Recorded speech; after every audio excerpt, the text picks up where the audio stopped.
We are extremely pleased that you are here. It is good to come together for the purpose of co-creating. Do you agree? Yes. You are knowing what you are wanting? Yes. It moves about, yes? Your desires are thrilling you? It's fun to have something that you want? When your desires feel good to you, that means that you are not contradicting your own desire with a belief. When your desires don't feel good to you, when you feel doubt or uncertainty or just orneriness that they're taking too long, that means that you've got some habits of thought that are not allowing your desires to manifest. They have already actualized in a vibrational vortex, because when life causes you to desire something, it's valid, it's real, and source energy is on it, and cooperative components are gathered, and there's a vibrational version of it ready for you to deliver into the physical. But how do you turn those vibrations to thoughts and emotions and then to manifestations and experiences? How does the vibration of your desire that is not small in the beginning, but it seems small to you because you cannot see it or hear it or smell it or taste it or touch it yet. Your physical senses cannot explain it, but your emotional senses can, if you will pay a little bit of attention. We're talking to you today about you creating your own reality. It's so important that you know that you are. It's important that you know that you get what you think about, whether you want it or not, that your thoughts matter, and they matter a lot, because your thoughts equal your point of attraction. Because you live in a universe that is vibrationally based, a vibrationally based universe that law of attraction is managing. So when you have habits of thought, that's what a belief is. It's just a thought that you continue to think. And law of attraction makes it easy to do that. When you have a thought that you continue to think, so you develop this vibrational pattern of emitting a signal, then even though you have desires that are different from the reality that you are observing, the desire that is real cannot be realized by you as long as your patterns of thought oppose it. So just saying words like, I want it, I want more money, I want my lover to come to me, I want a better lifestyle, I want this or that, just saying it is really pretty irrelevant, because the universe is not hearing your words. The universe is responding to your vibration. And your vibration is about the thoughts that you are thinking. It's also about the words that you are speaking. It's also about the actions that you are offering. But the universe is responding to how you feel, to what you mean. The universe is responding to your opinion about things. If you're down on someone, they behave just as you expect them to be in many cases, unless they are in control of their own vibration, which almost no one that you know really is. When you're down on yourself, you respond to your own opinion about yourself. We want you to understand that there is a guidance system within you. You were born with it. And what it is a vibrational indicator. It's your emotions. It's what you call your gut feeling.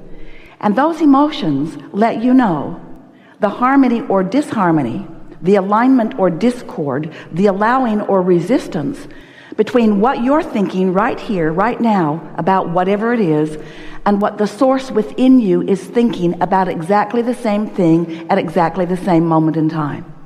Because you are not alone here at all. You are extensions of source energy. And as you come into this physical body, you come from non-physical and you focus here, but not all of you focuses here. A larger part of you remains non-physically focused. Non-physically focused, non-physically knowing, non-physically loving, non-physically interested in each and everything that you are thinking about or acting about or speaking about. So there are two vibrational vantage points that are at play all day, every day. And that's why you have emotions. You have your opinion, which is, we love you so much. You know what's coming next. usually based upon something that you are observing. Most of you offer most of your vibration based upon your observation of what is.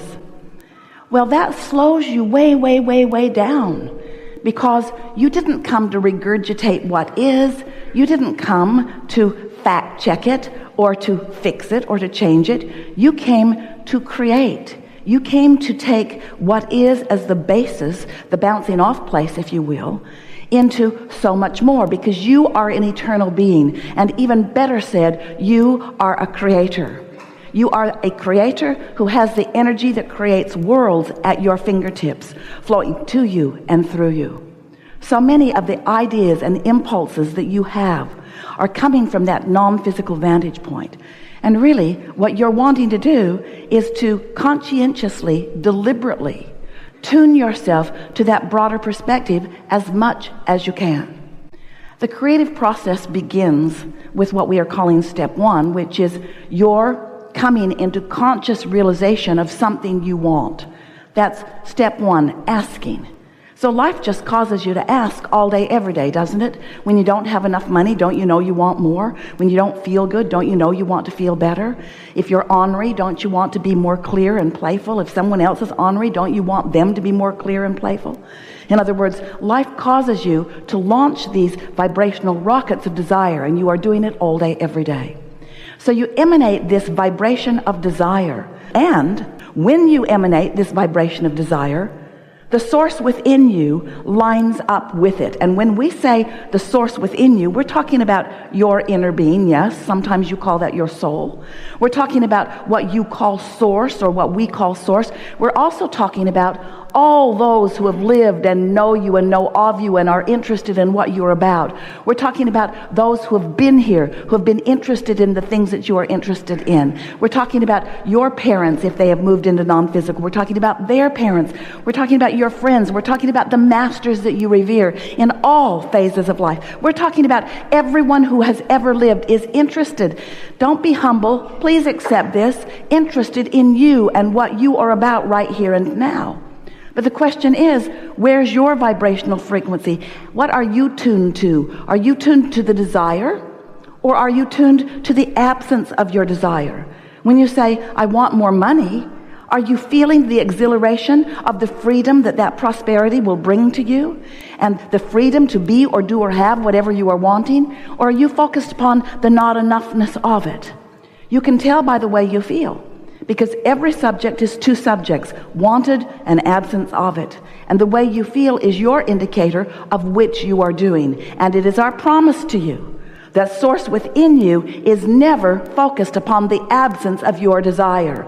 Ooh, so good to know, because that means when you do, you're going to feel it.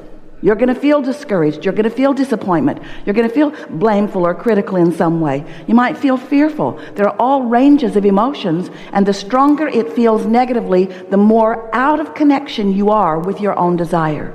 And the more you are putting the limitations, we call it throwing the resistance, on your own trail, making yourself blind and deaf to the impulses that you would be able to follow if you were tuned into the frequency of who you are. So that's what step three is. Step three is you syncing up with your own desires. It's you syncing up with your own vibrational version of your own desires. And when you do, then wonderful things begin to happen. Jerry was always talking about how he wanted to write a book called Turning Thoughts to Things. So we are, with Esther's fast fingers and computers, putting that book into reality now. Turning thoughts to things. How do you turn thoughts to things? How does your world become the see it, hear it, smell it, taste it, touch it world that you are accustomed to? And more important, why is it that you as humans mostly think that you've got to see it and hear it and smell it and taste it and touch it before you can believe it? Because that's just regurgitation. That's just looking at what is. That's just sort of maintaining the status quo of wanted and unwanted. But if you want to step in to being the deliberate creator that you were born to be, then you must find a way to become vibrationally active within your own vibrational reality. And that vibrational reality is so important, we wrote a whole book about it. You see it out there on the table. It's called Getting into the Vortex. It's called The Vortex and Getting into the Vortex. We wrote about it and talked about it for quite a while because we want to convince you that there is a vibrational reality that you have access to, that you can feel while you can't necessarily see it, not in the beginning. You can feel it through your emotions. And when you tune into it by caring about the way you feel, then what begins to happen is you are now in the receiving mode or in the allowing mode, where you are now the translator of impulses and thoughts and ideas and movements that put you on the track of the unfolding of the manifestation that you want. And the most important thing for you to understand is that it is that process of the unfolding of your desires that is what the joy of life is all about. You did not say, I'll go forth, I'll think it, and bam, it will be. You said, I'll go forth and I'll sift and sort, and with some consideration, I will personally define and importantly define what is important to me and what I would like to see. And then you said, and then I will tune myself to the frequency of that desire, and I will follow the impulses, and I will be the molder of the clay that brings my ideas into reality. Recently, Esther and so many friends like you met in Seattle to get on board a ship to cruise the Alaskan waters. We spent a week together on a beautiful vessel. The ship left from Seattle. It's where everyone met. It's where everyone got on board. And it was also where the ship ended up after the week. It's where everybody got off the ship. Wouldn't it have been interesting if the captain had said, ladies and gentlemen, I see you have boarded this magnificent vessel. This is also where you will be disembarking. And so it's been very nice seeing you. Now get off. You are now at the end of your itinerary. If you will check your itinerary, you will see it begins and ends here, so get off. Of course, that feels silly because no one got on to get off. No one began the journey to end the journey. Everyone went for the joy along the way, for the unfolding along the way. And yet, so often, you want your fortune to come now, your lover to come now. We want you to enjoy the journey. We want you to enjoy your self-discovery. We want you to feel the fullness and importance of your own desire. We want you to focus on your own desire. We want you to flesh it out with your imagination. We want you to watch for evidence of it. We want you to be expectant of it. We want you to not kill your own desire with the facing of reality, because you didn't come here to face reality. You came to create reality. You are the creator of your own reality, you see.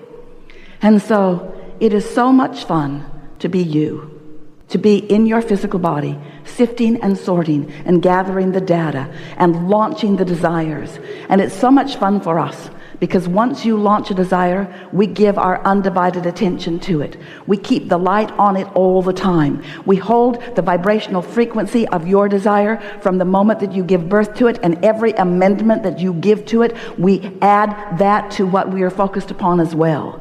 And that, if you've been listening to us at all for these few minutes that we've been addressing you, that is why you feel emotion.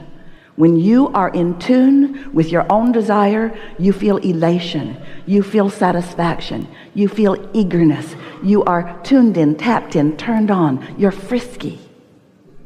But when you doubt your own desire, you feel uncomfortable, you feel discord, you feel not enough, you feel blameful or self-critical, you feel guilty, you feel fearful.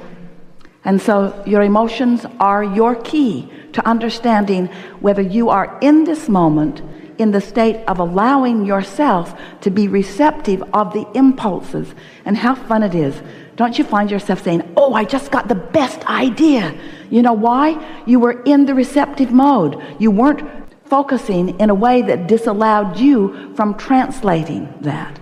That's all Esther's doing here. She's in the receptive mode. She's tuned in, tapped in, turned on. She is up to speed with the frequency of the source within her. And so we can speak freely and openly and seamlessly. We can offer a block of thought to her, and she can translate it into the physical word equivalent without any hesitation whatsoever, because she's in sync with who we are, and every one of you can be too, you see.